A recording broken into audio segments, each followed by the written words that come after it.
All right, good evening and welcome to our City Council meeting for October 8th, 2019 at 6 p.m. I'll call the meeting to order. Please rise for the Pledge of Allegiance. I pledge allegiance to the flag of the United States of America and to the republic for which it stands, one nation, under God, indivisible, with liberty and justice for all. Okay, roll call, please. Mayor Vega. Here. Mayor Pro Tem Thomas. Here. Councilmember Lauer. Here. Councilmember Thompson. Here. Councilmember Koch. Here. Councilmember Applegate. Here. Councilmember Geek. Here. I have 7 members present. Okay, thanks. We'll go ahead and get right into it. Just for moving the business sake, when we get to new business, I'm going to switch B and C around because C is should only take about 5 minutes. So we'll just get that one out of the way so we can just spend the majority of our time on the zoning ordinance discussion that we have for the other 2 modules we're doing tonight. So we'll go ahead and kind of get through the agenda here. No presentations or committee appointments. I'll just jump right to Mayor Pro Tem for City Council agenda requests and announcements. Don't have anything, thank you. Mr. Geek. Nothing tonight? Mr. Applegate. Oh. Mr. Lauer. Nothing tonight, thank you. Ms. Thompson.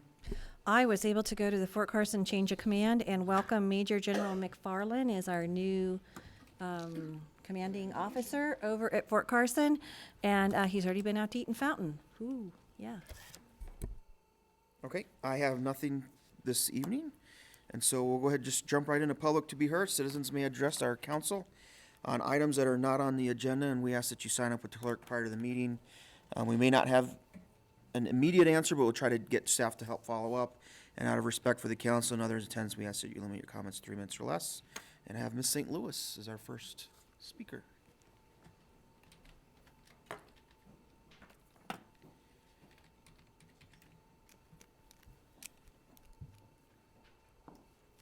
Good evening. Patricia St. Louis, Circle C Road, Fountain Valley News. I am just here to thank you all for all the time we've shared together and let you know I'm retiring. This is my last meeting I'll be covering. Maybe you're thrilled about that, and maybe not. I know we all don't always get along and think alike, but I really respect all of you, appreciate all the time you guys have put in, and all the staff too. I know it's a lot. I know from sitting up there, I know what it feels like. But I just want you to know you have my respect and my best wishes, and thanks for all the memories. I've got lots of them. Have a good night. Okay, well, before you leave. I'm not leaving yet. But Yeah, no, I saw the post today, and you've helped me personally ever since I kind of got started and involved in the city on this kind of side of things, and you've been a huge help positively for me, and so I do thank you for all that, and as I said in my little comment to you, thanks for always being a voice. Whatever side it's on, you're always a voice for everybody, and it doesn't matter what the issue is. You have an opinion, and it's always for the betterment of what we're doing. So, and as you're right, we always don't get along, but agree. Right. But I think being able to get along is the bigger part of the issue. So, Yeah. Congratulations on 39 years. It's a long time. It is a Almost as long old as I time. am. So, but we do appreciate everything you've done for the city, and even being on the council with me and things like that. So I do appreciate everything. Thank you, Mayor. Okay. I started when I was 18, or 18 and a half. So that's only like 3 years then. Right? Yeah, I wish. Okay. Thank you. Okay. Thank you all. Mayor Pro Tem? Wow, Pat, I was kind of going to save my thanks for you next month when my time up here comes to an end. I'll be here for your last night. Oh, I'm wasting my I just time won't be then. writing Okay, well, notes. I won't say nothing. I'm going to save that then, Okay. if that's okay. I promised you that. But you'll truly be missed. And just a short thank you for now, and I'll save the long thank you for later. How's that? Thanks. All right. Okay. Well, it looks like we started together and we'll finish together. Right? I know, right? Exactly. Except for you guys did 4 more years up there. And mine were out here. Yeah. Thank okay. you. All right, thank you. Thank you. All right. Our next card is Miss Steichel.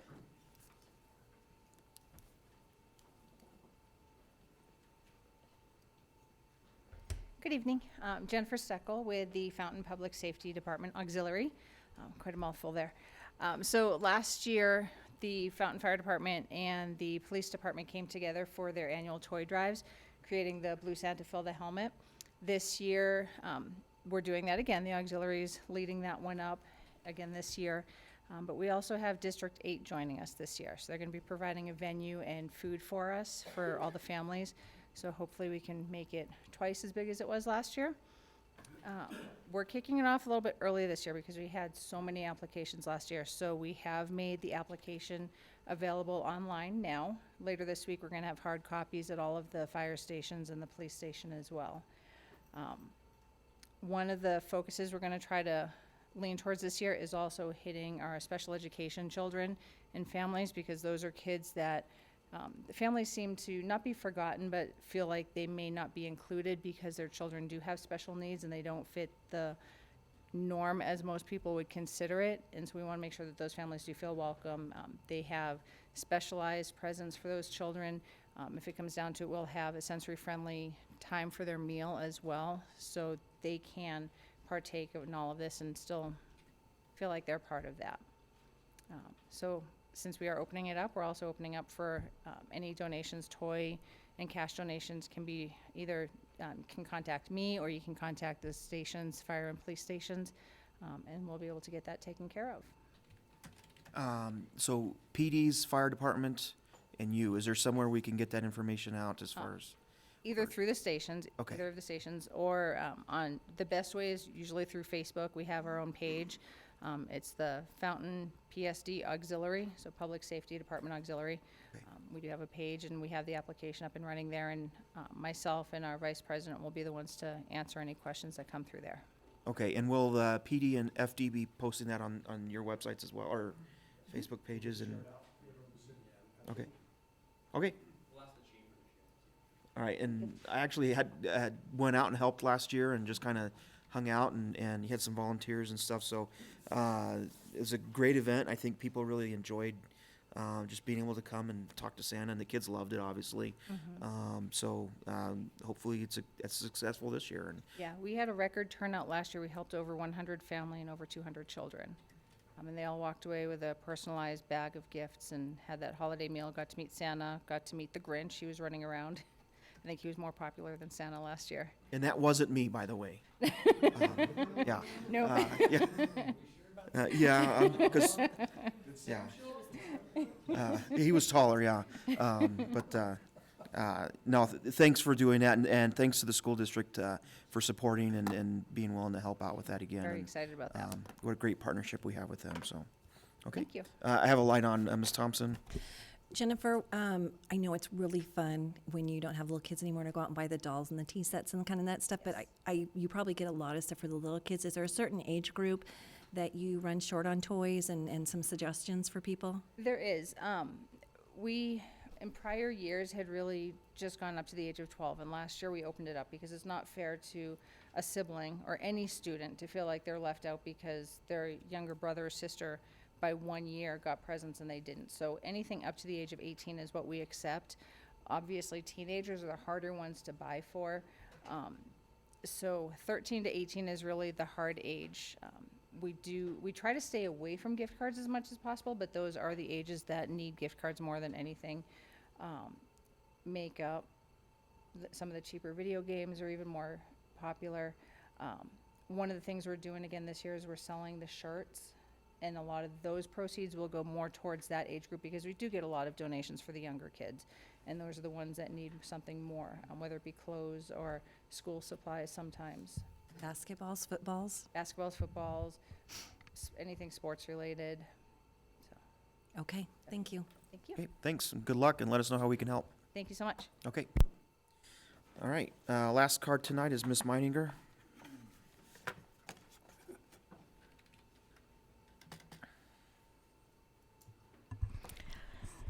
Deborah Meininger, community advocate, citizen scientist. I've gotten some of the information I wanted to get from our water department. Curtis was nice enough to send it to me. So I will take it to my engineering friends and we will go through it. I don't see the name of the company I was hoping to see doing the laboratory tests, but we'll discuss that at a later date. But what I do is have a concern about housing. In Colorado Springs, they say, oh, we can't afford affordable housing.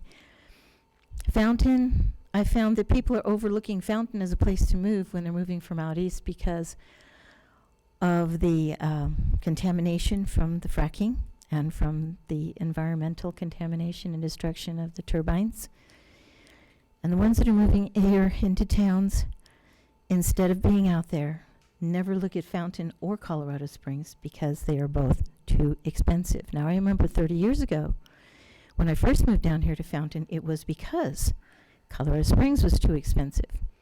Unfortunately, we're catching up to them in ways that is really sad. And that's one of them.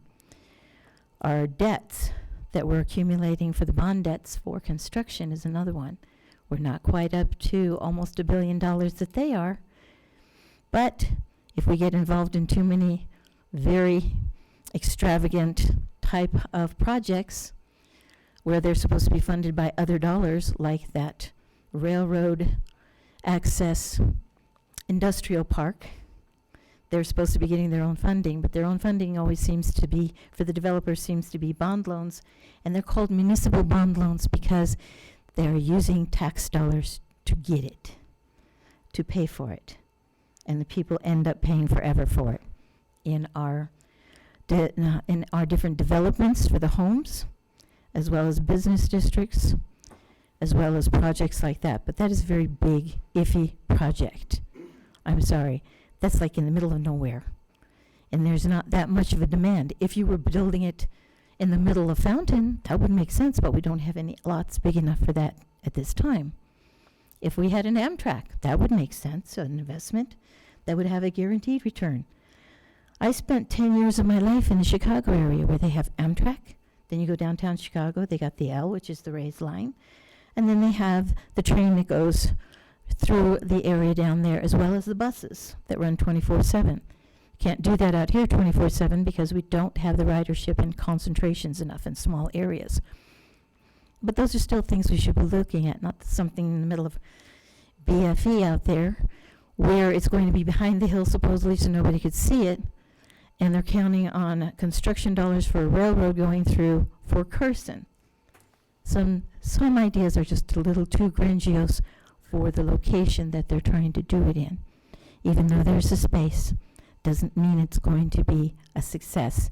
It could end up being a lodestone on our entire community. Thank you very much. Thank you. All right, I have no more cards. Anybody else? Okay. We'll move on to our consent agenda. Items listed under consent are considered to be routine and will be approved with one motion. There will be no separate discussion of these items unless a council member citizen requests, in which case item may be removed from the consent agenda and considered separately. We have two items, A and B. Mayor Pro Tem? Motion to approve the consent agenda, now, if anyone would like to move it out or for discussion. And Mr. Koch? Second. Okay, we have a motion second for approval. Please vote.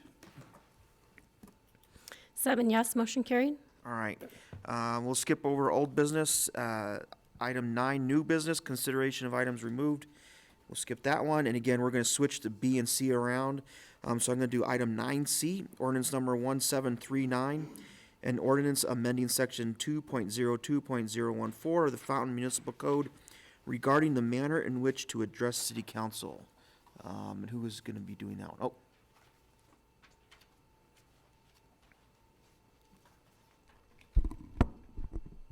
Sorry. It's okay.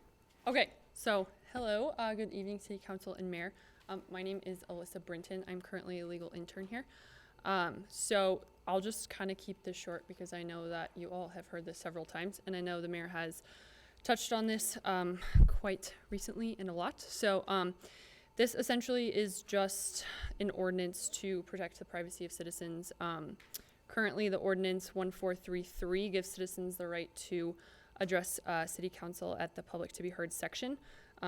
after they give a name and current address for the record. However, as we know, the city has started live streaming all of the city council meetings.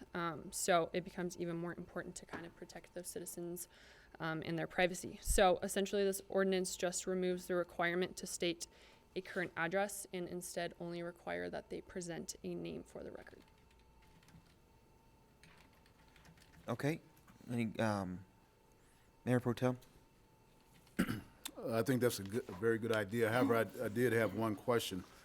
Is it possible that if the individuals, that when they fill out that card to come up to address council, is it possible that they still list some of their contact information in case they have a complaint, problem that needs to be addressed and possibly followed up later, that we would, or staff would have the availability to contact them?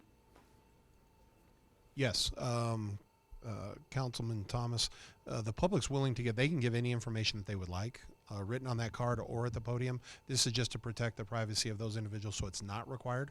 But we would like to be able to get back with them on any questions, so we would recommend they do that, but it's totally up to them what they would like to give. This, they just wouldn't be required to give their address. Yeah, just verbally. And I think on the card, it even asks for all that information. Sometimes, you know, if it's someone that is brand new, they'll put that information on, and they could fill it. They usually fill it all out, and it does.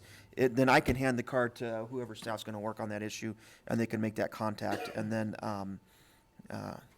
for some of our more frequent flyers, they usually just put their name and what the subject is, and but we pretty much know who and where they are, and we can get in contact with them as well. So, Ms. Thompson. The only comment I would have would be, I'd like to know when someone comes up, not necessarily at Citizen to Your Heard time, but, you know, when you get an issue maybe that people are really passionate about, I would like to know if they're a resident or a non-resident. I think we can ask that without them having to have their address. But I think back to the dog in a car ordinance. We had a lot of people here that came from miles around, hundreds of miles around, some of them, and you know, I thought it was helpful to know if they were residents or non-residents. I'm just using that as an example. But If the council's good on that, we can add that amendment to the second reading. This would be considered the first reading, so we could add that to the second. I'm okay either. Well, this doesn't say first reading on it though. Well, this'll take two, so this will be the first. This does take two readings. Okay.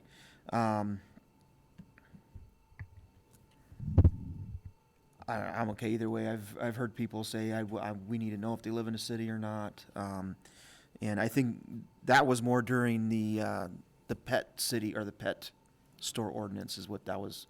It was all those people were coming for that, wanting to know. Or we had a lot of people that came from out of town for that, and generally it's not an issue, but And the little thing on Syracuse. I don't know what we can actually require, because even if you want to come up and, we used to have a guy that would put his hat over the lights because he didn't care about the lights, so he would, so I mean, we can ask for people to do things a certain way, but it's ultimately their choice how they want to do that. So I think this is good, at least to start. I don't know if anybody else, I don't really care on that, the citizenship issue.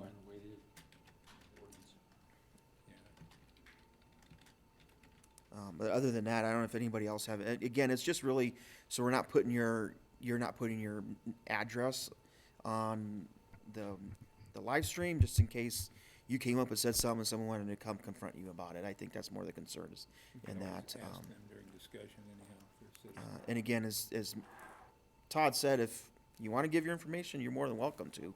It's just part of an ordinance that we've had for probably eons that we've figured. Back then, it didn't matter because we weren't streaming, and so now it's a different world and people do different things that we just need to kind of protect ourselves as much as we can. So I think it's fine the way it is. We could take a motion if anybody has any comments on that. Seems pretty straightforward to me.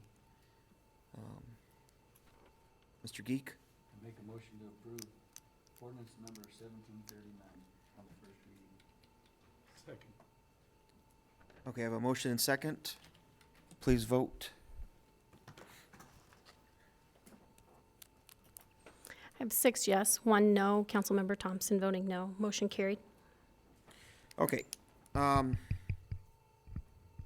last item for tonight is item 9B, the draft zoning ordinance discussion from MacLeod Development Solutions. And if I'm not mistaken, this is kind of the second part of our two-part series.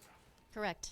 Okay. So Jennifer Woods is here from MacLeod Development Solutions to present modules 3 through 6, which will focus on signs and the administration, and then module 6 is just the comprehensive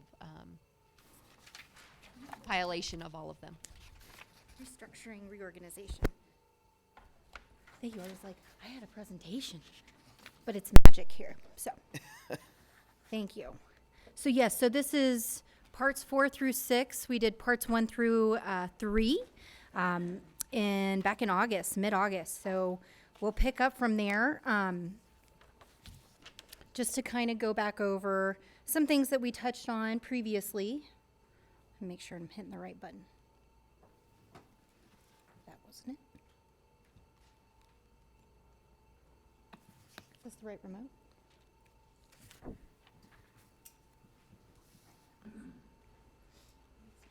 Sometimes you don't point it at the TV, right?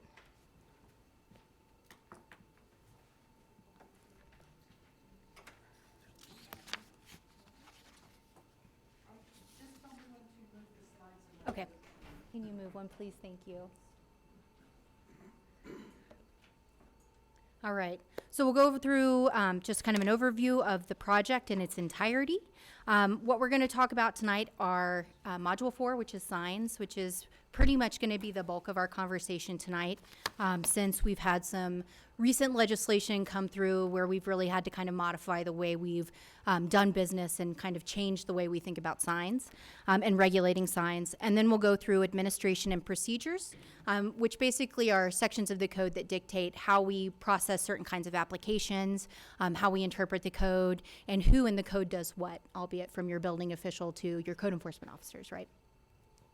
And then we'll go over the next steps because, as the mayor mentioned, this is a second part of our two-part series, which means we're nearing the end. Please go ahead. Thanks. So we started this process at the end of 2018, and again, we're very close to the end.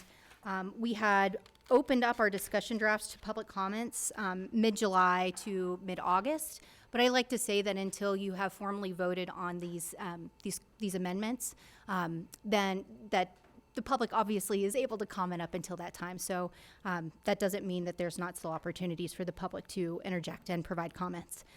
We did begin this on August 19th with modules 1 through 3, which we got a lot of great feedback from you all regarding and have been avidly making those changes.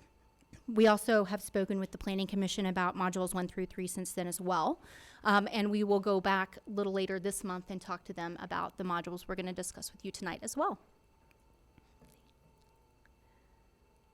So again, we're going to look tonight at signs and then go through the administration procedures and the structure and organization. But just to mention the sidebar on the far left, we're kind of at the last stretches of this ordinance amendment. And while we are in Module 5, after tonight, we're going to be bumped down into, after our Planning Commission meeting a little later this month, we'll be bumped down into number 6.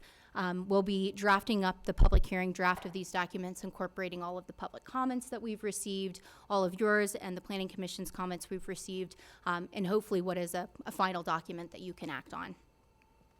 And we do have an interactive webpage. I just want to remind everybody, we've got the website posted here. It's also posted on the city's webpage. We did do a social media blast. I know other interested parties and organizations have also been contacted regarding the discussion drafts that we have posted. There are lots of opportunities on this webpage to provide comments in a lot of different ways. So we've been collecting those comments. We've got a lot of good comments, not a ton of comments, but good comments so far from the public. And all of the documents, such as this presentation tonight, will be available online. So if anybody in the audience, people who weren't able to be here tonight, want to look at that presentation and make comments, they have opportunities to do so after the fact as well. All right, so I want to prepare you mentally. We're going to start talking about signs. And the reason why signs are so wonderful to talk about at this point in time is because we had a big court ruling come in, and it kind of, it told us to look at signs a different way. It said that if you base your sign regulations on content, so for instance, if you have to read the sign to be able to regulate it, if that sign says, for instance, for rent, that's a for rent sign in a lot of codes, or for lease sign or whatnot. If you have to be able to read that sign to be able to regulate it, then your code is content based. And that is what the code said that sign codes can't be anymore. So we have to look at our sign codes a little bit differently. So what we're trying to do now is stay more context-based versus content-based. But I can talk vocabulary and give you definitions all night long. But I think what we really need to try and understand is, what does that really mean? So I want to preface this by saying that this isn't a pop quiz or anything, but what this is trying to do is get our minds in the right place as it regards the Reed decision. So the United States Supreme Court decision name is Reed v. Town of Gilbert. And the Town of Gilbert, Arizona, and I'll go into this in just a little while because it's some of the more details, but they had a sign code that they implemented and enforced, and it had to do with temporary directional signs, and the Supreme Court came back and said, you can't do things for signs that are different because they're really trying to do the same thing, so it's kind of more of a one-size-fits-all piece. So as we jump into this, what I'm going to do is I'm going to show you some pictures. And if you just want to shout out what you think they are, you can all say, I can kind of walk us through the first slide, if you want to go ahead and. So these are all different signs. One's a garage sale sign, one's a public notice zoning action sign, one's a for rent sign, like I just mentioned. There's some political signs, there's an open house sign. But to read, if you could just switch the slide, please. But to read, these are all yard signs. So our codes have different sections for all those different kinds of sign right now. However, in the perspective of this U.S. Supreme Court decision, this is just one type of sign. We can go to the next. All right, so now we have three different signs. We have a for rent sign, we have an address sign, and we have a bed and breakfast sign, presumably for, say, a home occupation bed and breakfast, right? These are all three different signs in our sign code, but you could switch to the next sign. To read, these are all swing signs. These are all one type of sign. They all may be doing different kinds of things, but to the Reed decision, they're all swing signs. This is what they look like, this is what they do. We can go to the next slide. Now we have a whole bunch of different signs. We have nice little frosting on the window that has a little bit of graphic and advertising. We have retail space available and coverage, which presumably there's some kind of tenant improvement or something going on inside. We have our office hours that are posted on the window. We have an opening soon sign posted on our window. We're welcoming Garth and Trisha to come play some beautiful music for us. All of these are window signs. You can go ahead and switch. Sorry.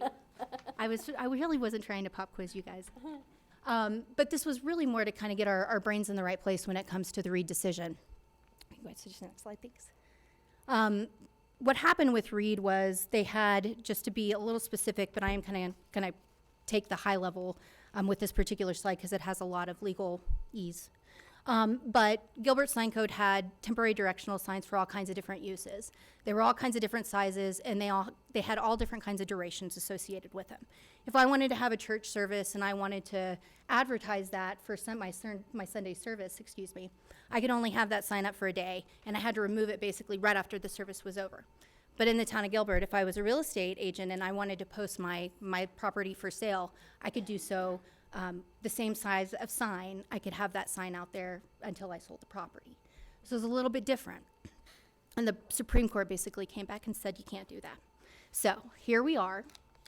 If you could go ahead. And there are implications for this decision on both temporary and permanent signs. While I gave you the example of Reed getting in the town of Gilbert getting in a little bit of trouble for the temporary signs, it had implications across the board for all kinds of signage: permanent, off-site, on-site, any kind of signage. Your whole sign code was pretty much fair game. So the whole issue here is trying to stay content neutral. So that's why I was saying it doesn't matter what the sign says. What does the sign look like? What are the contraptions that put the sign together? How could you describe that sign without looking at what the sign says, right? Right. So this is not an easy task, and thankfully we're not alone. A lot of people are out there in front of us. They've tried certain things, they've had certain things tested. You know, I guess I could say this is still kind of a moving target because it's such a new decision. There are going to be different determinations on whether or not something somebody tried was okay or not. The things that we have proposed here are READ compliant. When you tried to start adding special things, flavors, if you have a special district that you'd like to add special signage for, there is the ability to do that. But if we could go to the next slide, please. So we have some emerging issues surrounding some of these issues. Signs on public property is one of them. The situation, though, with signs on public property is we can't regulate them differently based on what they do. It's a one-size-fits-all. And so I don't know if you noticed, one of the pictures I had in a previous slide had a bunch of political signs kind of set up in a row, which is so, you know, we see it at certain times of the year, it's very typical, but there was a random commercial sign put in there. And that was a very interesting kind of picture I found because when it comes to messaging, again, it's a one-size-fits-all. It doesn't matter what the sign says. If the sign's allowed in the right-of-way, then all signs, depending on how big, how long they can be there, and as long as all of that's the same, you can allow certain things in the right-of-way. Public safety signs, anything that's an MUTCD-based sign, your stop signs, your speed signs, anything like that, of course, is allowed in the right-of-way. Those are also signs that we should be exempting from our sign code because we want people to be able to put up those signs. They're standardized signs. They follow a uniform sort of manual. Those are signs that we don't want to limit or to keep people from putting up because they're public safety signs. A-frame and sandwich board signs, these are typically in front of retail establishments or businesses that have sidewalk access. The idea behind these is sometimes maybe you have a district or an area where these signs, maybe you have enough sidewalk space as well to meet ADA, but these signs can bring a certain level of economic vitality. They can add a little bit to the streetscape. And so maybe there's an area you want to put these in, but you have to be very specific in the reasons why, and you have to be very specific in the area and the type of, the duration and the areas that you want them. So if you did want to allow something like a sidewalk sign, you'd have to be very specific in your reasons for doing so, and the purpose being associated with something that furthers the vision of the community. One more. Thanks. So for political signs, we can't really differentiate based on other types, of temporary non-commercial signs either. So if it's kind of like I said, a one-size-fits-all. Whatever kind of signage we decide to allow in the right-of-way, we need to be ready and willing to allow all kinds of signage, specifically the non-commercial signs in the right-of-way. And then we have the attention-getting devices, the inflatable signs, the crazy guys that, do the arm thing that you see by the car wash that make people really giggle all the time. These things currently are prohibited in the right-of-way. They are allowed on site for a specific duration of time. So just to give you an example of how our code speaks today. So they're allowed temporarily on site up to 14 days during any one 3-month period in a calendar year. So according to READ, if you're going to allow these types of things, that timeline needs to apply to everybody and everything that's similar to that sign type, that's temporary in nature or whatnot. So your time, manner, and place regulations can stay, but anything that talks about what that sign is advertising, or if we regulate on the basis of what that sign is doing, then that would be a non-READ compliant regulation. So maybe READ compliance, it kind of ties our arms a little bit in terms of adding a lot of character, adding vibrancy, giving people options for different marketing and signage possibilities for their businesses. But I think as long as we can try and view those signs for where they are, how long they're there, and for the business that they're for, then we should be okay. But in trying to craft special kind of sign regulations that deal with characteristics or kind of their purpose and function, we got to be really careful about how we talk about those. So when it comes to signs, that really rounds up my kind of discussion about READ and how that's going to impact our sign code and why our sign code, why we're proposing it the way that it is. But there is a reason for it, and we do feel like some of the changes that we've made will, and I think this is a really interesting reflection of the READ case and implementing changes associated with READ, is that enforcement gets a lot more clear. So does implementation. Being able to implement a code that doesn't have 50 different sign types in it is obviously going to be a lot easier. That also means that enforcement and making sure people understand the code is going to be a lot easier. The one biggest, I think, complaint that I've heard from businesses in my career when it comes to sign codes is it sounds like a code. And while I remind people that we are their decoder ring, sign codes do tend to be quite loquacious compared to the rest of the parts of the code, but there's a reason for that. So if you have any questions in general about signs, if you have any questions about READ, thankfully we have an attorney present. I'm just kidding. I can answer a lot of questions about READ too. And if you have any questions about how we apply the sign code in a kind of a post-READ era, if you have a situational or a scenario that you'd like to kind of walk through, I'm happy to do that as well. But I'd like to stop and just maybe talk about signs if we have any questions about signs, because the other two modules are rather brief and this one is rather heavy. So if we have any questions, I do want to give you the opportunity. So this is really, if I'm understanding correctly, it's really simplifying for us how we are enforcing. Because we went through quite the ordeal with the sign code a few years ago. I know you were involved with that. Patty was involved with that. There was just a lot of stuff that happened. And as you said, to me, it's just a sign. But if you're the one putting a sign out, it's not just a sign. So the Supreme Court really kind of just put it out there and said, this is the way you're going to do it. It's very similar to probably what you recently went through with wireless communication facilities, where at the federal level they made a ruling and a distinction, and it came down the way it did, and that's how we have to implement it. Yeah. This is much the same way. Okay. All right. Seems simple enough to me, and I wish they'd have done it back then, to be honest. Would have saved a lot of people a lot of heartache, but it is what it is. So, any other questions? Any questions from?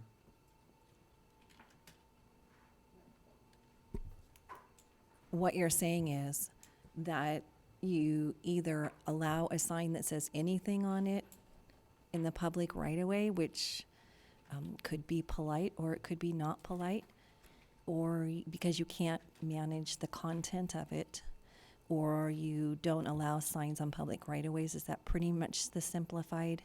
It is, and you get into the area of freedom of speech. You get into a bunch of different freedoms that you have to honor and respect. But when it comes to signage in the right-of-way, I think in terms of commercial, non-commercial messages, there's a little bit of a distinction there. That actually is a lot grayer right now than, and I say grayer because the dealing with things in a time, manner, place perspective, that's a test that the courts have determined for a very long time, and we've written codes that way for them to be implemented that way. This is kind of one of those tests that the courts have put on signage, and I'm speaking specifically to the commercial versus non-commercial because that's the gray area. What I think you can do now is you can say when it comes to a commercial sign versus a non-commercial sign, a temporary sign versus a permanent sign, you can distinguish between these two things. But when it comes to your allowance of them, you have to treat them the same if you're going to allow them in places. You can distinguish and you can define, but when it comes to their treatment, it's more of a fair and equal approach when it comes to signs now. Because we got told last time we did the sign code, we got told we couldn't limit. You can't say a lot of people used to have political signs can be up 2 weeks before the election, and then you have to have them down a week after the election. And we got told you can't really say that anymore. So they could run for office and just keep changing the sticker on it for whatever they're running for, and you could always leave it up there, right? If you leave it, if we're talking about on private property, because if you're limiting signs on the right-of-way, that doesn't necessarily mean you have to limit the same kind of sign on private property. So, No, I assume we're talking about right. public property, public right-of-ways and stuff. Right. So it's kind of one of those things. It's the time, place, manner. So you can set a time, but you have to apply that time to everything. Every sign. Every sign. Every sign, yeah. When we say one size fits all, you really have to, I mean, you can have different sign types based on their structures, based on where their locations are. But to differentiate them based on what they do, what they advertise, and then add layers of time, you can't necessarily do that. So arbitrarily, if we said you can put up a sign the size of like a political sign, you can put them up for 4 weeks, and then the person wants a yard sale sign, they can put up for 4 weeks. The builder can put a sign up for 4 weeks, as long as they're the same size, they can put whatever they want. The rude sign can be up there for 4 weeks. And you've basically just described the paradigm that the town of Gilbert put themselves in. So yes, the answer to your question is correct. And what they had done was the exact opposite. They had said, for this temporary sign, you can be this time, place, duration. For this temporary sign, you could be this time, place, duration. And they were all different. So, and kind of flipping that around, if they were all the same, yes. But you've now opened up. So if we choose to do that, then everybody that puts any sign out would technically have to come to our staff and get a permit. Yes. And then we have to keep track of the permit, and then we have to have a way to enforce it. And then the question would be, does the city want to look at maybe doing, when you're doing right-of-way signs, sometimes depending on their permanency, you have people come and indemnify and make sure that, if somebody trips over their sign, the city's not going to be held liable. I mean, there's different kind of levels of protection for putting things in the right-of-way that the city, I call them layers, that the city could put in effect. But for the amount of people who would want to use that, because signage is a very popular thing, that would be a very onerous task to permit all of the people who would want. right, that's the point I was getting at. Yeah. So the flip side is, you could come back and say, we're just not going to allow any signs on public right away because we don't want to be making the decisions and having to have our staff. Okay, I'm just making sure I understand exactly what we're saying. Unless it's for a specific purpose. And that's kind of what I was getting at earlier. If there's a special district or somewhere where you do want to allow certain kinds of signs in the right of way, like an A-frame to support economic vitality, that's in line with the city's comprehensive plan.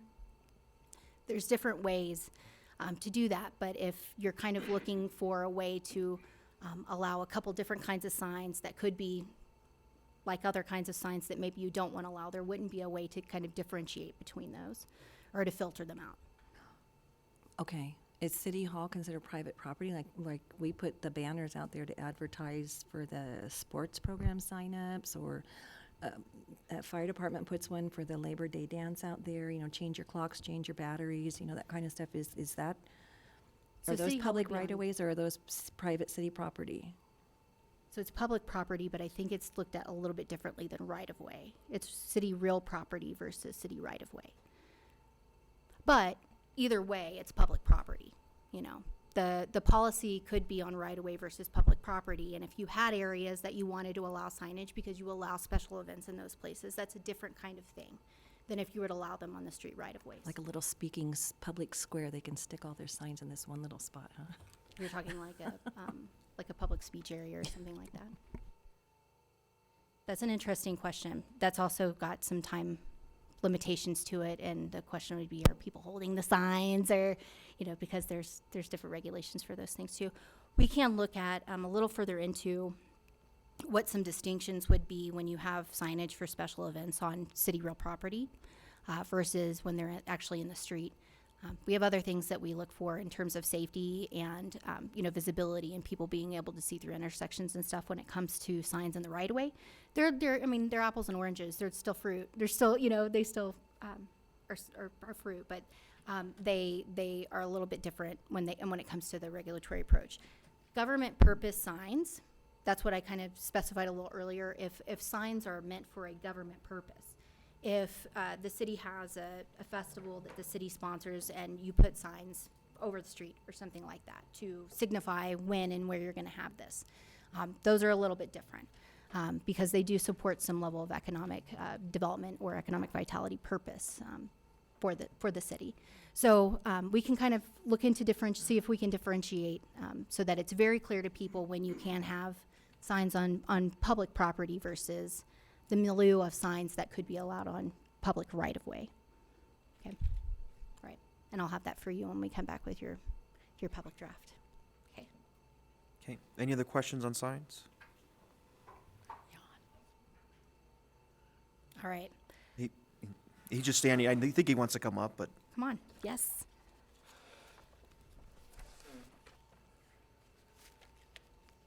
Is this a period where we can talk about specifics in the, Yes, please. Okay. Absolutely.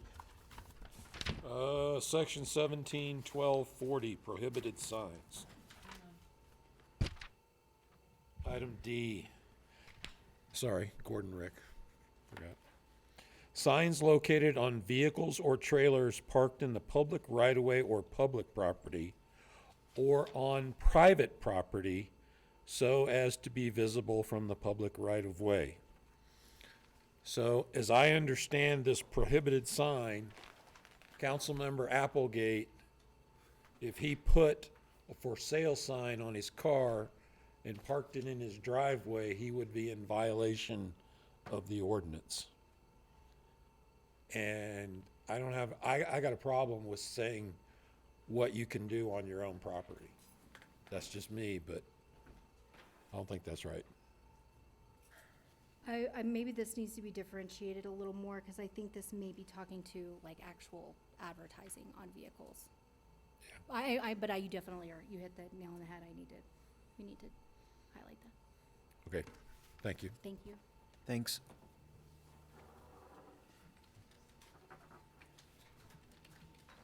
Okay, anybody else?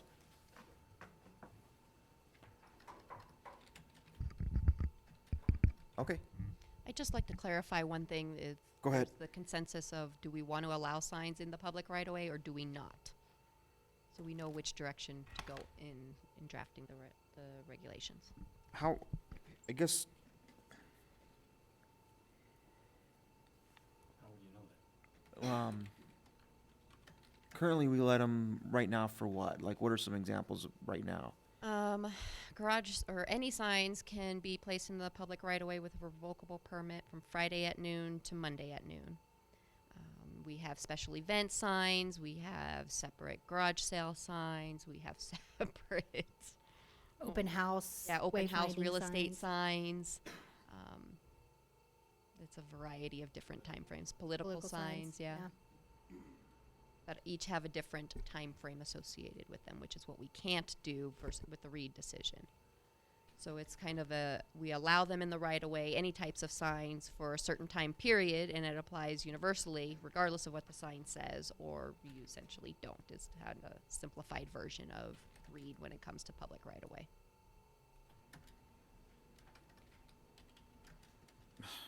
I don't know, Ms. Thompson?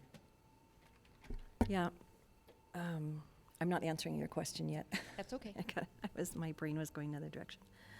So, when we say right-of-way, we're talking city right-of-ways, and we have a lot of CDOT right-of-way around here, so. So right now, we don't allow any signage placed within the CDOT right-of-way. So if somebody comes to the city and wants to get a revocable permit to advertise their garage sale sign, and they live along Highway 85 in one of the neighborhoods that's adjacent to it, we can't approve that location. Right, okay. Section 17.12.020, page 114, under applicability, section E. It says permit required, a sign permit is required for any new sign, which I get, or modification to an existing sign, unless, and then it goes on. Does that mean if you have a sign, it's permitted, it's in code, and all you're doing is changing the sign face and the writing on it, that you have to come back and get a permit to do that? Yes. If you are doing regular maintenance, if the colors have faded on your sign, but you are replacing exactly like for like, that's maintenance. But if you are changing the advertising profile on the sign, yes, you would need to come back in for a sign review. Why? Well, so I should say, if they're changing the letters, if the size is changing, if there are things that are changing in the actual image itself, that we have regulations for, then yes, we would need to do the sign review. Are you talking more of like a change of copy? Sorry, a change in copy of like a. Well, I think of like a place that has, Audra Beckett happens to be here, I saw her head poke around. She has a business, has a large sign. She has several businesses in there. And as the businesses come and flow out, it seems kind of silly that she has to come back and get a sign permit just because Sue's Hair Cutting left and Joe's knife service is coming in, I don't know, it just seems kind of ridiculous and kind of a waste of our time and their time. You're not changing the size of the sign, you're not changing anything about it, you're just changing the lettering out for the new business.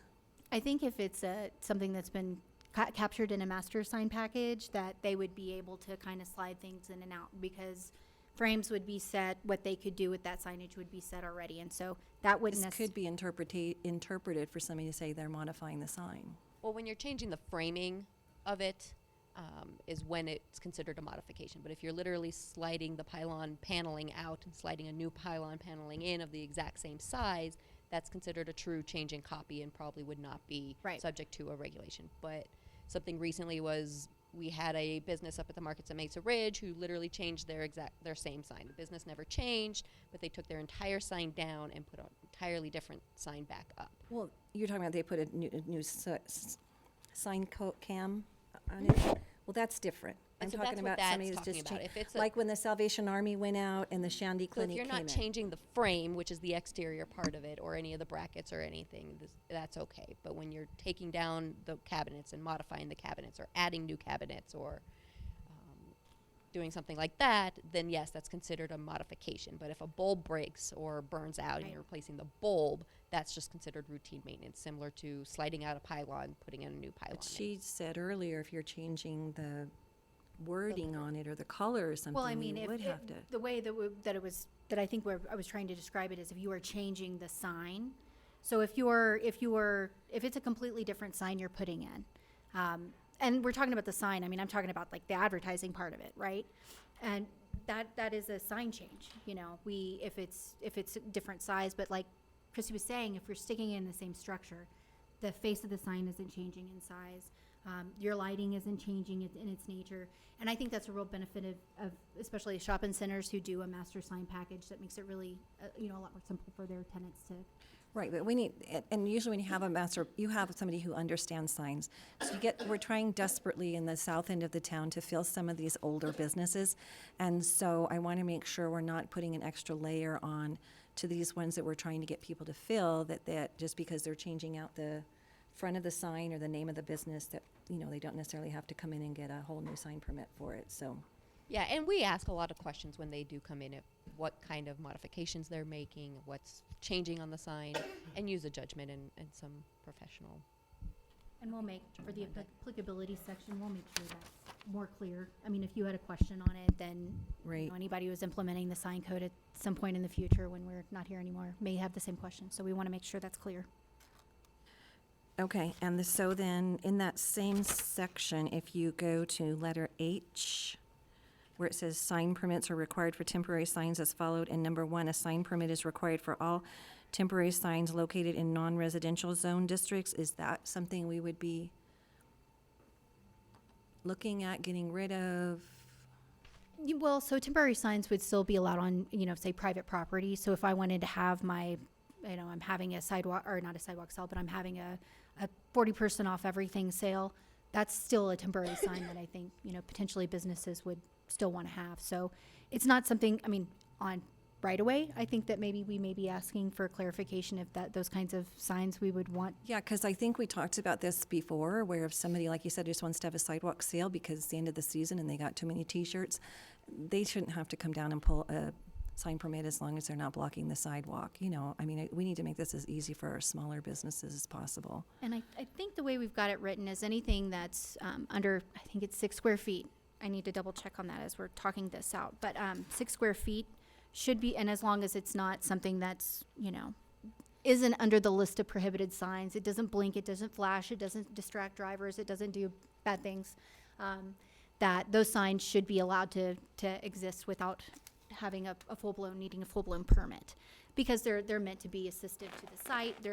They could be wayfinding, they could be informational, they could be don't park here, they could be do park here, don't drive this way. All kinds of signs could be kind of lumped into what I'm describing for site signs. So I do believe that those are available right now for people as long as they don't exceed the size and the location that they'd be allowed in. I will double check on that. Okay, and I had circled the same one that Mr. Rick came up and already talked about. I had that concern also about selling a sign, or, if you want to Right. put a car on your sign, right in front of your house that says yard sale here, I don't think, thank heavens they're not putting it, on the stop sign, right? Right, right. And maybe it's a differentiation of if you do want to sell your car in your front yard and you want to put a for sale sign in it, that's covered as a yard sign. We need to clarify these things in the code. And so hearing about them and hearing an implementation, this could be an issue. This is exactly what we need to hear at this point, so we can make these little tweaks and get it right when it gets in front of you for the public hearing draft. And, oh, I'm sorry. That was me. Well, this is our time. No. Finish up. Oh, section 17.12.070, temporary signs. Letter B, banners. Part 4, why can't banners be constructed of reflective materials? That's kind of I think that's part of whether or not they're shiny or they're going to distract drivers. There's a lot of reflective materials that aren't allowed in signage. You'll see some street signs, and safety signs tend to have some level of reflectivity to them, but we don't necessarily recommend that other signs be, shiny or have that. Doesn't mean they can't have like a muted metal tone to them or something else that is bright, like a white. But the shiny part is the part that we would be concerned with. Because if you're on a really dark street, you own a business on a really dark street, like I do, you really would like a reflective sign because you've had your fence and your gate knocked out numerous times by people who can't see at night. And so I just think I don't know, maybe that's something we do on a case-by-case basis. And again, I don't get, the banners not display on a vehicle. If we're going to take them out of the public right away, you're going to have somebody want to put a political banner on their car and park it somewhere. I don't know. Yeah.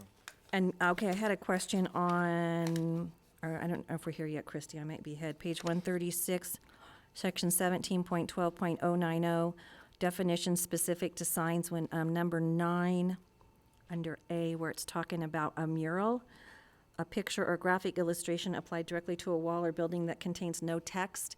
What if you have, a historical mural like you're trying to put up and you're trying to put like a train on it and you're trying to put railroad crossing, or maybe a mural to honor a farmer in an area and you want to put like asparagus on it? Under this, you couldn't do that. Well, and I think the no text piece is to ensure that there's no advertising inlaid in the mural. I have had murals that have been applied for historic dairy that had their business name all over it, but I think the intent here was to ensure that the mural itself, if it was going to be applied art, was an advertising. If they want to come in with advertising or other kind of commercial messaging, we might call it a sign, not a mural. And I think this is one of those things where you could see a sign as being more artistic than I think maybe what we're used to, and having things wrapped in to it that are more advertising. But we might still call it a mural, but not for the definition purposes of this sign code. So are you saying that I would say something like maybe limited text or historical text or something like that. I don't want to say non-commercial either, because it's historically, maybe it is commercial. Okay. Yeah. We'll dig into the source and see if we can't find some Okay. better verbiage for that. Christy, is page 142 still signs? No. Okay, I'm done. Mr. Koch? I kind of feel like we wasted our time, as you suggested. We went through most of this in the sign discussion. And we spent the 6 months, maybe a year on it. And Patty was there. But I feel like we're spinning our wheels again. Most of this was decided Yeah. back then. Yeah, the issue is the Supreme Court came and said, sorry. And for this to get to the Supreme Court is amazing to me. But the question on the table still is, what do we do about public right-of-way signs? And how do we want to go about that, Ms. Thompson? No, I was just going to say, I understand what Mr. Koch is saying, but I don't think we wasted our time, because as someone who didn't know anything about signs trying to get through our sign code before we had it, it was all over. the entire zoning. It was not in one place. And you would think you understood it because you were on page 5, and then somebody would come and say, well, page 12 says this, and page 17 says that, and page 25, you know. So I think we did spend our time and our money. It is a little frustrating to have to come back, is what it is today, but I think we did make a lot of progress and try to simplify it for the community at that time. So now we And just I have don't to. even think at that point it was really simplified either, though. If you were on the other side of the counter and you weren't a sign person, it was Yeah. greatly improved.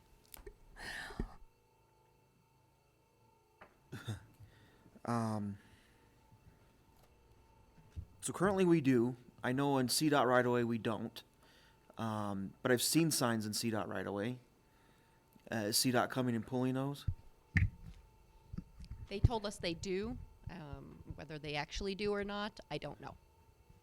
So we're not and we've approving really the relaxed location. on that, because when I first ran years ago, I actually had to pay the permit, and then also I had to list every single place I put a sign. Correct, and that's what you still do now. If it's located adjacent to a CDOT-controlled right-of-way, we're not able to approve that location from a city perspective. So if you put it up, you're kind of running your own risk whether it gets pulled or not On CDOT right on away. CDOT right-of-way. But we don't have to list now, though, do we, where we're putting them? Yeah, you have to put the intersections. We do? Mhm. I thought that got taken away. Nope.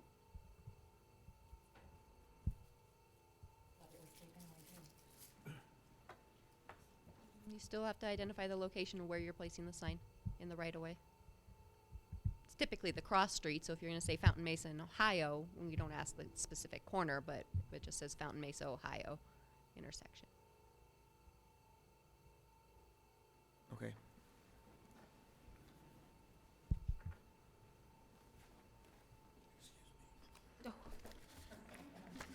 That's okay. You think I'd get used to this? I have a 3-year-old.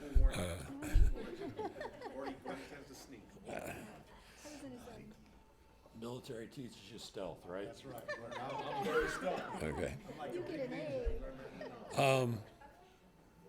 When I applied for my permit, I did have to list all the intersections, and what I was told was the reason was code enforcement needs to know those locations so that if there is a complaint about a sign, they can go look at those locations and say, yes, there is a permit, it is permitted here. That way Juan's not running all over town trying to figure out whether it's a good sign or not. Yeah. Okay. I just remember I was told I didn't have to. I just had to come get the permit, so.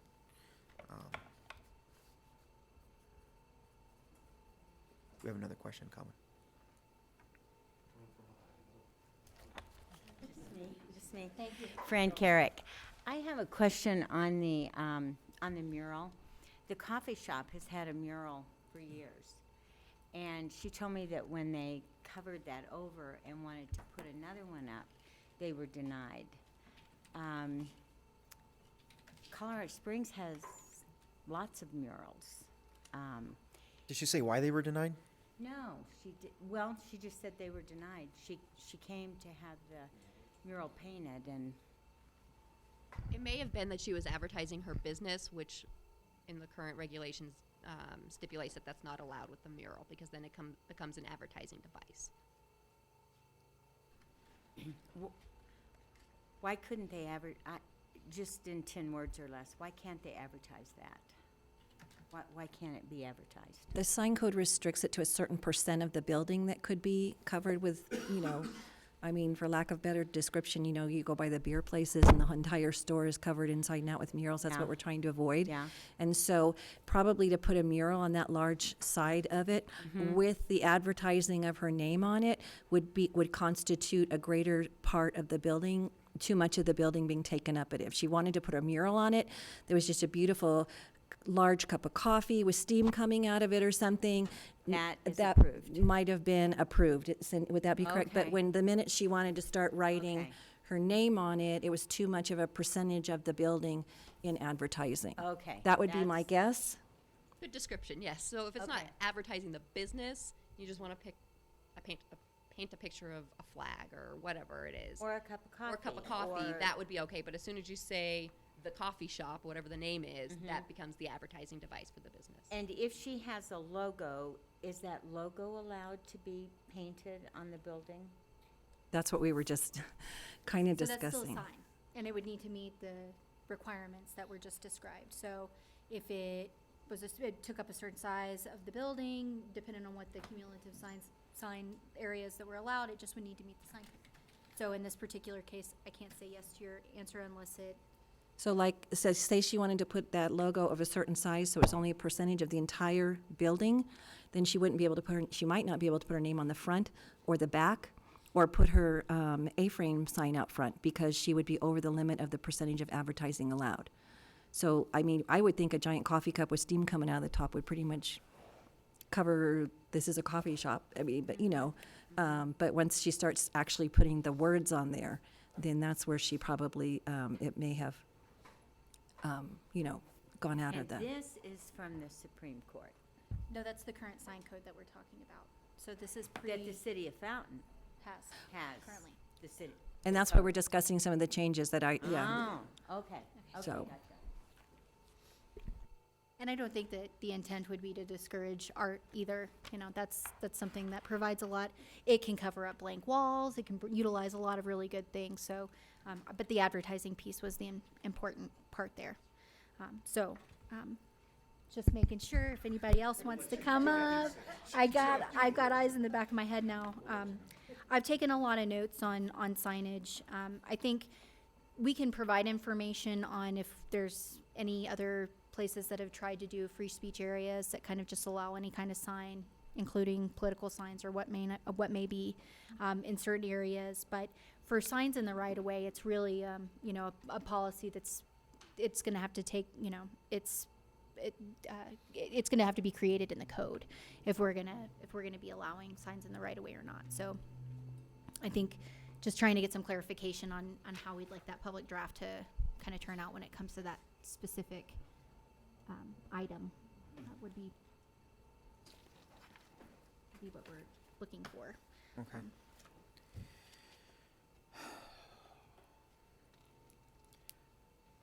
I'll just kind of start it off. We've allowed public right-of-way signs with the permit. I say we continue with it. I don't know. Unless someone feels very strongly against it, I think the I don't know. Again, signs is kind of out of my wheelhouse, so. And then when you get into the whole free speech thing and everything else that goes along with it, and now, of course, the Supreme Court. I don't know. Anybody else? We need to make a decision on which way we want to go on this one. So I would like some more participation from council on that. Ms. Thompson? Pretty much in tune with you. I think we spend a lot of time doing nothing. And, you know, I think that the planning department pretty much has that under control. And we got to rely on them.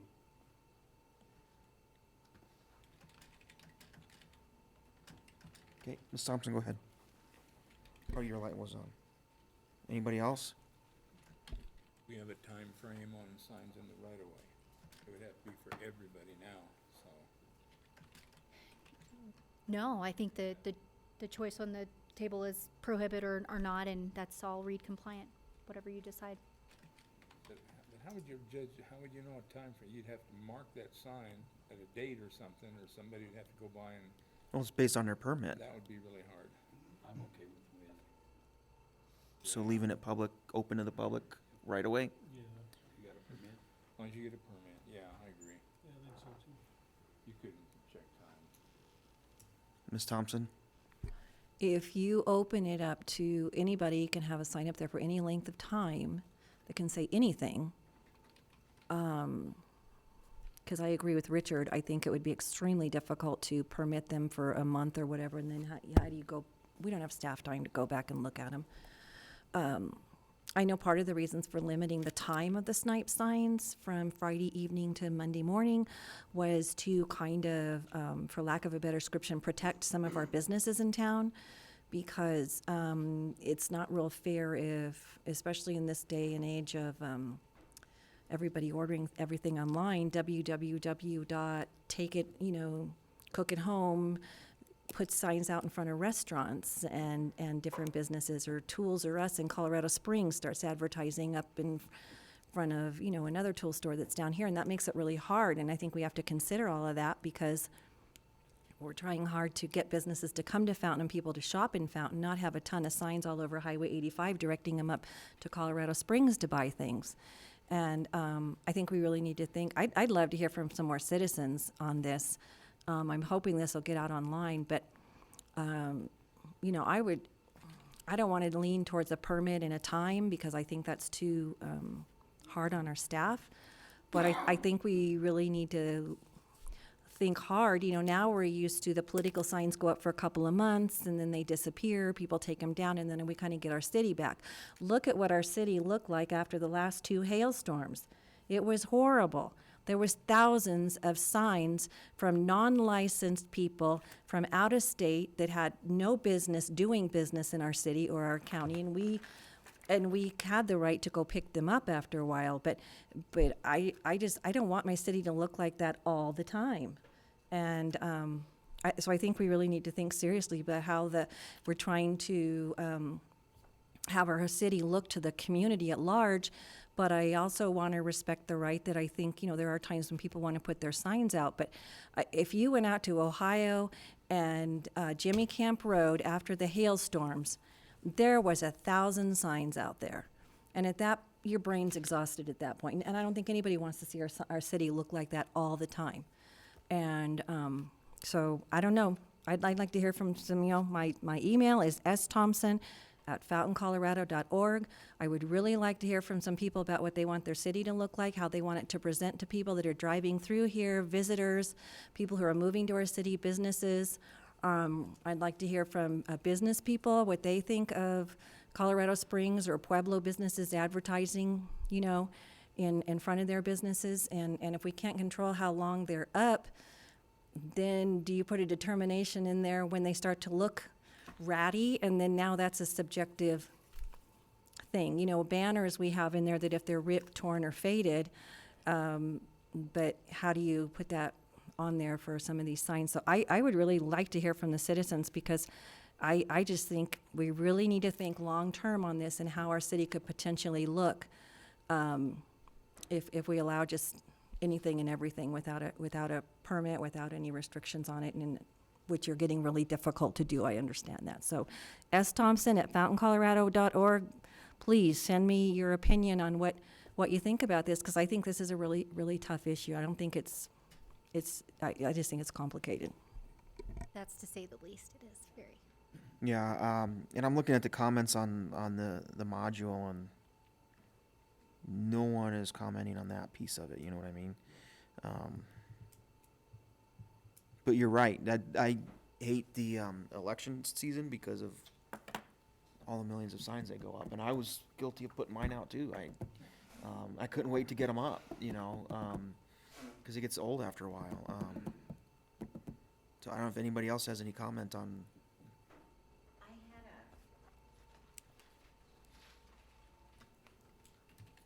Knowing that this was going to be discussed this evening, a couple of folks reached out to me, and they expressed their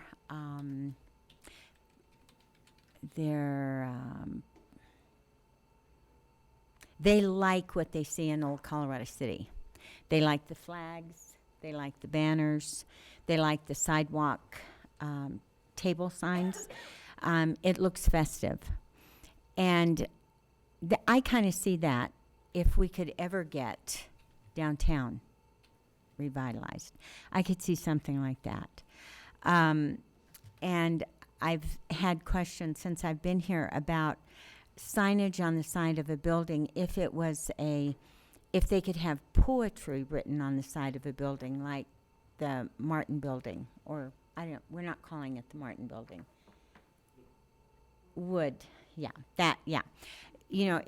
If poetry or something of that nature would be written on the building, their thought is, if they own the building, why can't they put whatever they want on it?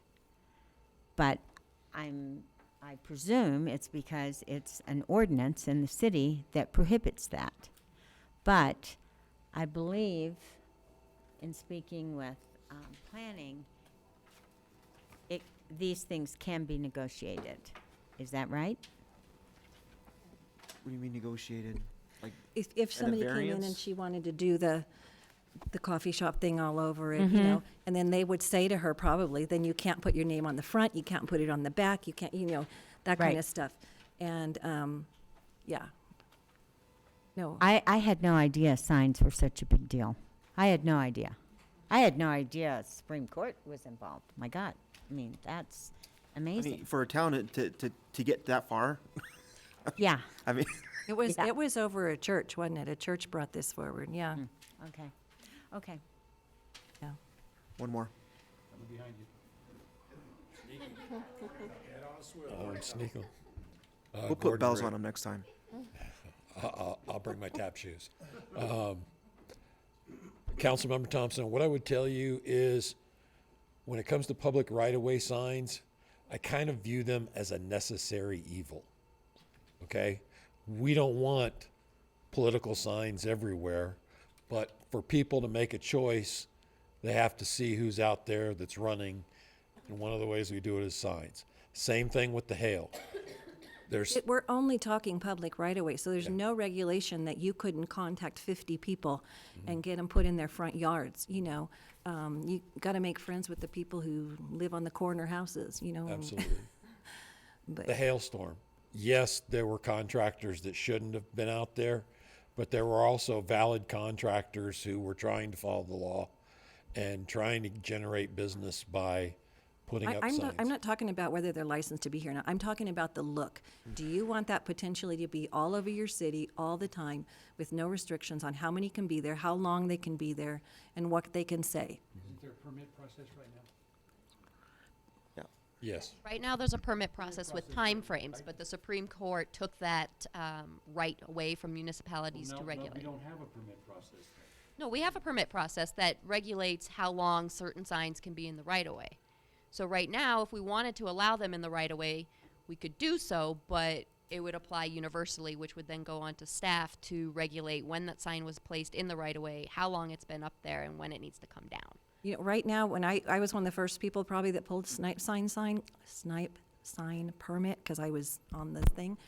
And I knew if I didn't get my signs down by noon on Monday, they were gonna be gone. So I didn't spend a lot of money on my signs, because a couple of times I lost my signs. Oh, well, that was, you know, I didn't get down there on time to get them down. So, you know, that's my problem. But, Yeah, I don't know. I don't know what the answer is, because Yeah, you're right. That's a good point of making it that way, a necessary evil. It's a necessary evil. I'm sorry. I don't not like in it. this day I and don't age like the of this. signs. Everything you want is on here. Yeah. But not everybody's got one of those. Not everybody wants one. Mr. Applegate? Yeah, we could put a time limit when they get a permit. It'd just be, really vague to enforce or hard to enforce. But still, a lot of people would go by that. It would help a little bit. We had some kind of time frame I of think that the other part of that, though, the other not flip, even try to enforce. yeah, the flip side of that is, how many of those fly-by-night companies actually came and got a permit? That's one of the reasons why we went to the Bandit program, because they knew, and the reason why we were kind of just allowing them to do it is they were doing it anyway, even though they weren't even supposed to.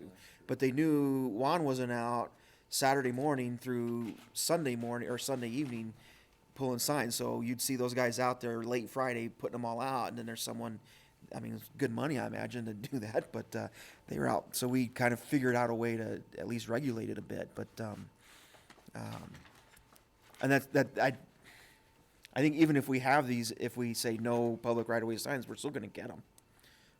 So I don't know, because again, how many of those did actually came and pulled a permit? And not that you I have think that that's answer, real- but it's just You is Right. Right. kind of looking to Joni, but I only see her eye. I'm Yeah. looking at Juan, because he's the one who picked him up. yeah.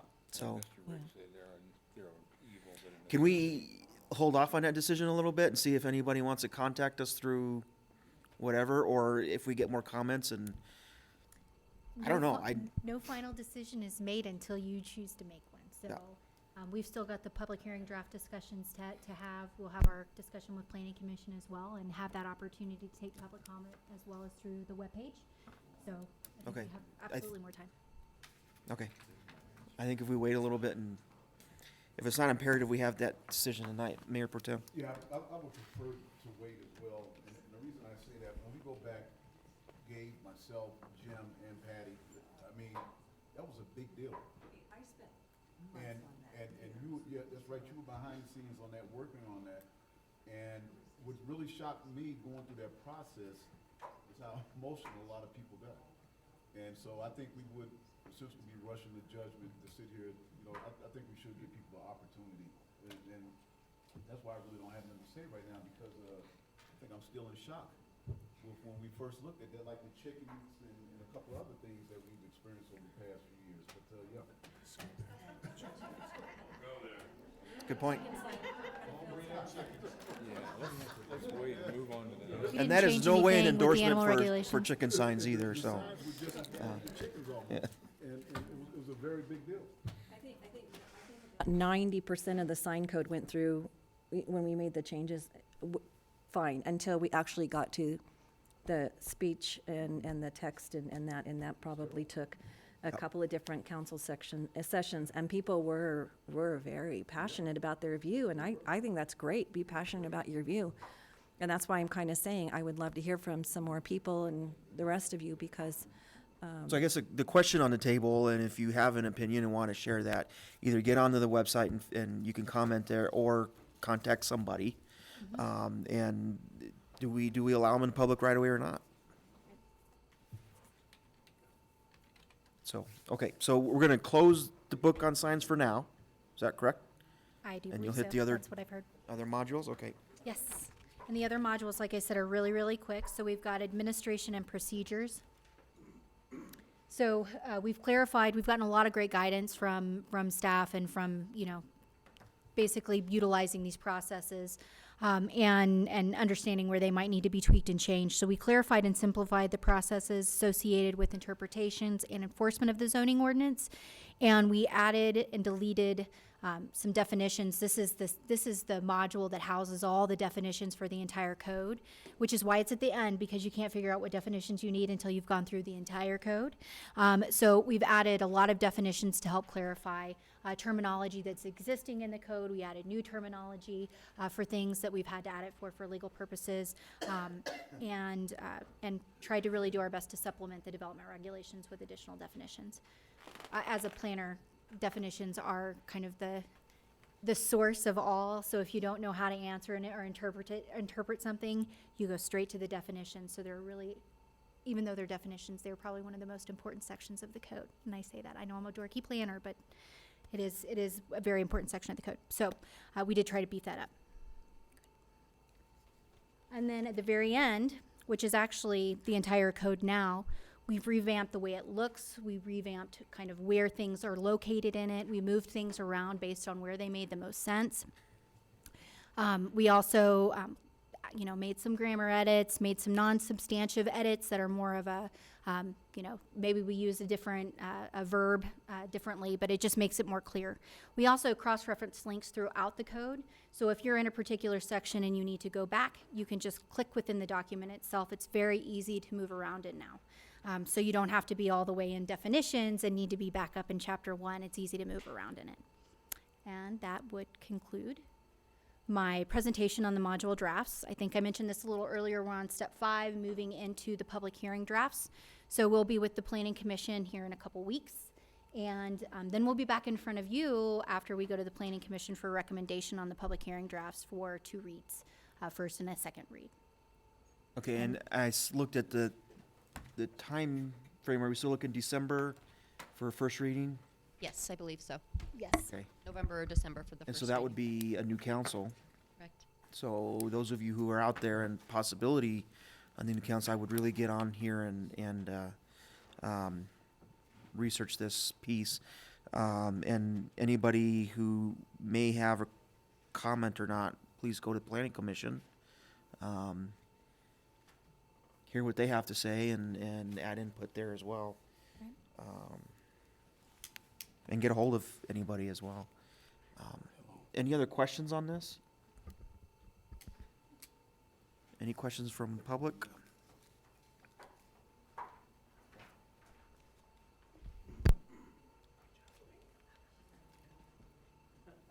I know now. I knew the first thing, what This- direction to look. This is for you. Okay. Section 1720.050, Board of Adjustment. Sorry, Gordon Rick. The Board of Adjustment have the power and duty to hear and decide appeals from or review any order, requirement, decision, determination made by the zoning administrator related to the interpretation of the official zoning map and the intent or meaning of any word of the title. This last part, intent or meaning of any word of the title, is this normal for other cities you've worked for, or does the Planning Commission normally interpret meaning and wording of the title? Well, so I'll say having a separate BOA and planning commission is standard, but in a lot of communities I live in, they're mushed. They're So, what? they're combined. Oh, okay. They're combined, they're mushed. I didn't use a And I didn't hear it. technical I term. just didn't hear it. Sorry, No, it's sorry, okay. I apologize. Yeah, not a technical term. I'm just making sure. No, I didn't hear mush at all. I just Oh, couldn't I'm hear anything. So sorry. you're good. Yeah, yeah. But I think for this purpose, the interpretation piece is not for zoning. Okay, I'm sorry, I'm reading the words now. Zoning administrator related interpretations. So the BOA doesn't normally, I would say, doesn't normally necessarily hear appeals per se, but I do suppose they could. I don't think there's not anything that would prohibit them from hearing an appeal per se, in state statute or anything else. Here's my concern. You've got a planning commission who's responsible for making decisions based off of what the zoning ordinance says. But you've got a board of adjustment who can determine what the meaning or the intent of the ordinance is. And they're not the same. They're not the same. So they're in conflict with each other. And I'm not sure that's a good idea. I agree the Board of Adjustment should hear appeals on decisions, but I think the Planning Commission should hear and make decisions on the wording and the intent of the ordinance, because they have more experience dealing with the ordinance. That's just my personal opinion. Do what you want. And this specific section is related to the zoning administrator making interpretation. So if somebody appeals the zoning administrator's interpretation, this is the body that appeal would go to. So The just- adjustment. Yes. I would rather see it go to the Planning Commission, just making my opinion known. Thank you. Thanks.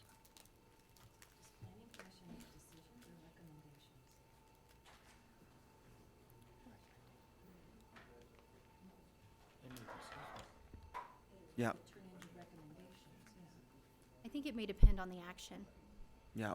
I don't know if there may be an action, and I think that's the question for Christie. Is there an action that the planning commission makes where their particular determination may be final? Yeah, it does depend on the application process.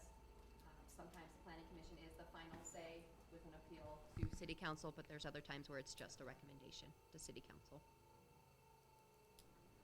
And every decision can be appealed, so the zoning administrator's decision can be appealed to planning commission, and then which could then ultimately be appealed again to city council, which can also go through the court process and on and on. And then up to the Supreme Court, apparently. Just And depends that's exactly how that works. Okay, Exactly how that works. all right. All right. Okay, anything else? Thank you all for your help. This is, it's a lot. It's a lot, and Christy for keeping everything moving for us and doing all that. But so there's still time for comment on the modules. You can get on the website, the City of Fountain website, and there's some links there to get you there. You can call council members, you can call planning commission members, go to planning commission meeting if there's anything that's really burning that you want to comment on. And then first reading will be in December. November. Okay, first reading's in November. Again, another opportunity for discussion, and then those kind of final changes will occur at that point, because in second reading, we're hoping to be moving forward on that. So just kind of give everyone a timeline here, and if you have an opinion strong on this, you need to get it out there. Ms. Thompson? When do we get, and I know, Christy, when I asked you for a red line document before, you said you really couldn't do it because so many things were moving around and they would have all been red line. But when do we get something that's going to be our final copy? Because we're going to need at least a couple weeks to read through this, you know? And I don't want to get it on Friday evening and being expected to read through all of it by Tuesday. I hear you. And what we can do is we can look at our timeline and make sure that we're giving you more than adequate time to review those documents, more than the week probably that you're used to, or the weekend that you get. So we'll make sure those documents get out there ahead. And I think maybe what we would do is ahead of the planning commission recommendation meeting is get all the public hearing drafts both on our webpage and then published on the city's calendar associated with the agenda packets. So that public hearing draft should be floating out there well before your scheduled meetings. Okay. Yep. Okay. Okay. I just know there's been times where we've gotten stuff on Friday and it's. You're going to read a whole code. Mm-hmm. I know. Thank you for All right. reminding. That's good. Thank you. Thank you. Okay. Thank you. All right. No action was needed on that. Correspondence, comments, and ex officio reports. Mr. Trainer, sorry. Yes, sir. I just have two quick things. One is just a reminder that on October 25th, we have our upcoming Trunk or Treat event. We've got a lot of folks that were signing up for that, which is great. We've probably got close to $1,000 worth of candy donated so far, which has been really nice. And then the other thing I want to mention is the Recreation Facility Committee continues to meet. They have created a presentation. They're now starting to schedule different presentation groups to go out and visit and so forth. So just want to pass that on. Okay. Just to clarify, to make something clear, in the past, the Trunk or Treat is for businesses to advertise, not for people running for political office. Is that correct? Well, in the past, I'm not sure that it's ever come up. Yeah, it has. It has. And it was pretty much made clear this is a family night. You know, this is not a politicking night. It's a family night, but all the candidates have been invited if they wanted to provide a trunk. Right. And they're more than welcome to do that.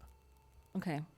But it's not necessarily a night to be cornering people and just have fun. The kids are passing through, just have fun. You got it. Yeah. Well, most of the people at Trunk or Treat can't vote anyway, so. Most of them. You know, you might be amazed not at what's Chicago. going on anymore. We're not Chicago. Better talk to Okay. Rush about that one. Mr. Evans? There's some good news for everybody. We just got word that our senior project, our 16-year project up off of Mesa Ridge and Cross Creek, the affordable project, was awarded the Chaffel Award Oh. from the state. So don't have time on closing, don't have time yet on the processes and construction and things, but that was a huge piece of that. Applied last year, did not get the grant. This year they did. Wonderful. So we're going to be moving forward with the affordable senior project. Awesome. Right there at Mesa Ridge. So Great. it's great news. Yep. Okay. Chief Mac, sorry. Also, our engineering folks, Ben specifically, they've made great progress on the Manatucci Bridge. That's moving forward. They're moving dirts on both sides of Fisher's Canyon. The caissons will be poured next week. The girders are being fabricated as we speak. So if not this year, we're going to have a bridge up there first quarter of next year. So we're making good progress. CNS and Fountain Mesa, to let everyone know, there will be improvements to that intersection starting next Monday. So that intersection will be shut down. The reason the timing of that is school is out of session. There's a school in that neighborhood, Mesa Elementary, so we waited until that school was out of session. So that's going to be starting next week, and there will stay away from that intersection period because there'll be work there at that intersection. Last Squirrel Creek, they should be mobilizing out there, starting again way east of the city next week. So we shouldn't see any impacts of that on Link Road at all. But they should be mobilizing that next week. I won't hold my breath to next week or the following week, but they should get started on that as well. Okay. So some good progress. All right. Thanks. Chief Maxon? Chief Heber?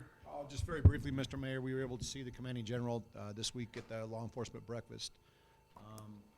Very appreciative of his time spent here in Colorado. It's his 4th trip here that he served here in the Colorado Springs area. Can't wait to get back and retire, so we wish him well. Shared really good news with us. Sometime in November, all 43,000 soldiers and family members will all be back home at Fort Carson. Let me give you the bad news. Sometime in November, all 43,000 soldiers and family members will be back here at Fort Carson, and their cars and their traffic and their vehicles, and maybe they'll come shop and come eat lunch here. So it's a really good thing, but it's the first time that's happened in about 10 years. So it will affect some traffic patterns and some other resources for the city.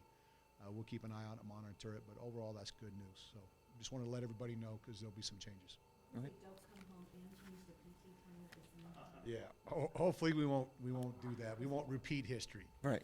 In general, there'll be changes, so, yeah, that's true. Miss- So thank you. Okay, thank you. Ms. Martinez, anything? Mr. Trilch? Anything from IT? Nope. Got Tony? nothing. Okay, I'll start with Mayor Pro Tem. Nothing, sir. Mr. Geek? Yes, I have one comment. I went to the El Paso Board of Health meeting last month, and they had some real fine things to say about Chief Heber and the vaping that's going on and how we got it controlled down here. And they were wondering, City of Colorado Springs was even wondering how he did that. So I just thought a little kudos to Chief and all the good work he's doing. And Who knew? yeah. Thank you. All right, awesome. Awesome. Mr. Applegate? Just one thing, I did notice, you were talking about the work going on, I've noticed a lot more dump trucks going back down Link again. Oh, you have? So, Okay. keep an See eye how on I that. love that we're done with those projects? I go, Chief, you got that? See that professional PR? Yeah. Take 2 seconds. You are Teflon on. Get on that enforcement, Chief. There we All go. right. Mr. Koch? Yeah, the chief, you know, I would like to see more bands and guys from Fort Carson participating in our parades. Okay? Okay. Mr. Lauer? I got nothing tonight, thanks. Ms. Thompson? The only thing I wanted to mention, in November and December, we're thinking, I think we're going, did we do it already? Move the 4th or the 2nd meetings up a week? I don't know that, I thought we did when we changed the schedule for, when Sylvia brought in the meeting change. I just got an email recently from her about doing it. At the beginning of the year? Did we? I don't know, I remember getting it, well, just in I can case. check. We'll follow. We're probably gonna move those 2nd meetings in November, December, because the November is the Tuesday right before Thanksgiving, and then the 2nd meeting in December is on Christmas Eve, so we'll probably be moving those up a week. Well, I thought we did, but I could swear we got an email, I got an email recently about changing those. So we'll check on that, but just to be aware. With that, our next meeting is on the 22nd. We're adjourned.